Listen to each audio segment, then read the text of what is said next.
Good morning, everyone. I'm John Bifolki, Research Manager at SpecialEurasia. We are monitoring the situation in the Middle East. What is clear is that the USA and Israeli joint attacks against Iran, against the Islamic Republic, managed to kill the Supreme Leader Ali Khamenei.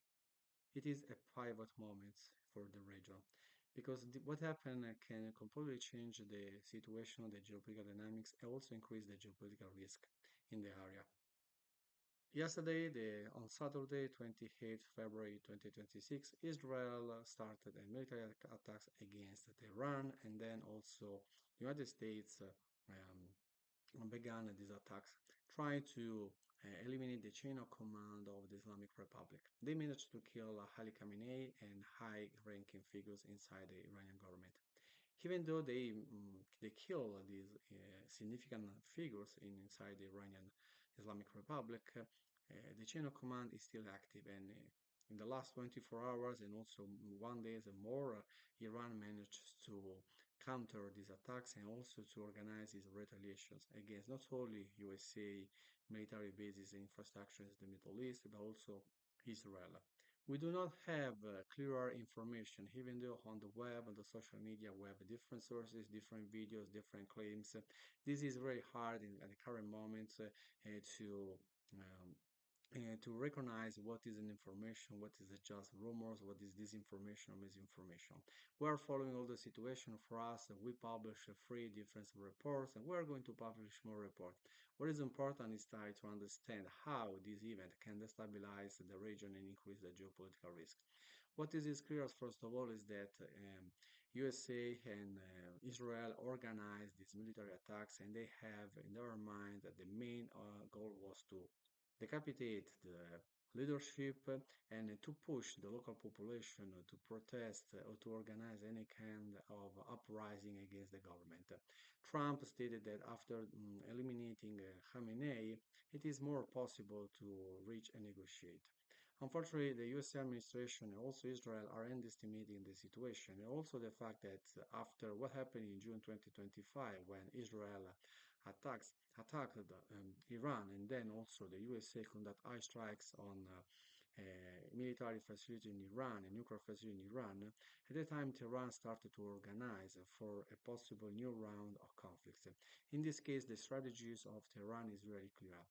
Indeed, the Islamic Republic is not only attacking Israel or some USA facilities, but the entire Gulf countries. In this case, also they impose a blockade against on the blockade of the Strait of Hormuz, and they are conducting maritime warfare. It is clear that they are trying to stop any kind of trade, logistics, and also to affect the energy market. In this case, one question it's really hoping that we're trying to monitor also the situation is what will happen tomorrow when the financial markets will start working again, and probably we will have a crazy day, particularly for the oil sector, but also for different commodities. Another question is how the region will react to the killing of Khamenei.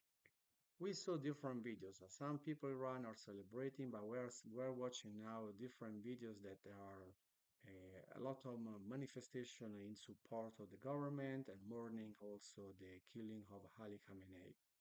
At the same time, in Iraq, we registered a protest against the USA diplomatic missions, and also we registered this protest in Pakistan. In one in front of the USA consulate, the Marines opened fire against the civilians that protested, and according to local sources, that we still want to clarify.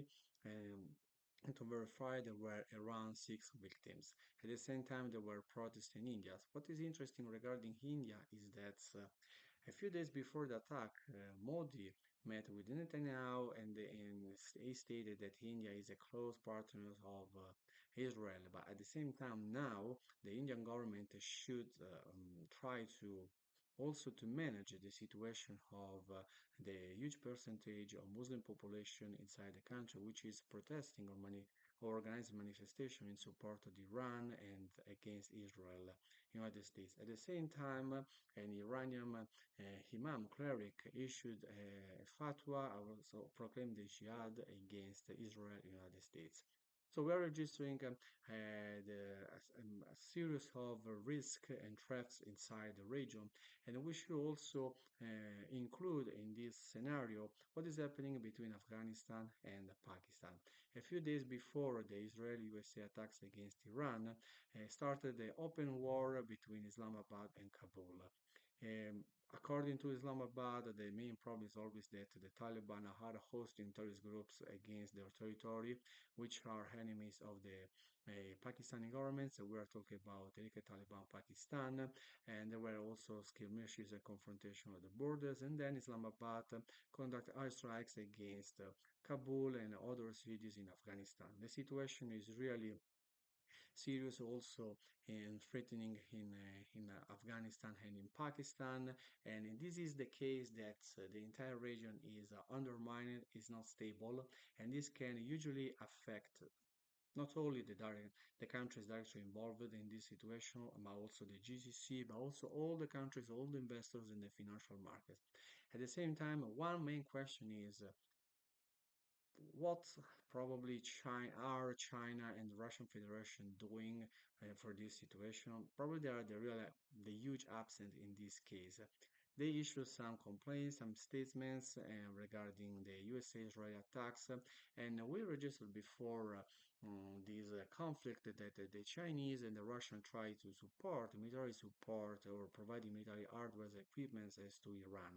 By the moment, the main question is if they are going to do something more consistent or they just limited their action to some statements and complaints. Is it true that Russia is still involved in Ukraine conflict and probably can try to exploit this situation that every eyes, every attention is on the situation in the Middle East to take advantage and to conquer more territory in Ukraine and to achieve more goals of the so-called special military operation that in the West and Europe people call the Ukraine conflict. At the same time, China is looking at the situation because after losing Venezuela because of Maduro kidnapping or arrest by USA troops, and then this new government is which opens like the doors to also private investors, the USA companies.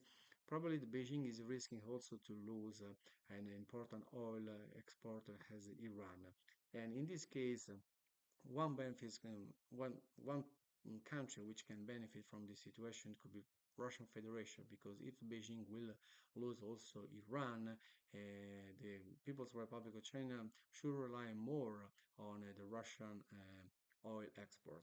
So we are monitoring the situation. Stay in touch with us, follow us on our website, or also try to be in contact with our social media. Thanks for our attention. Have a good day.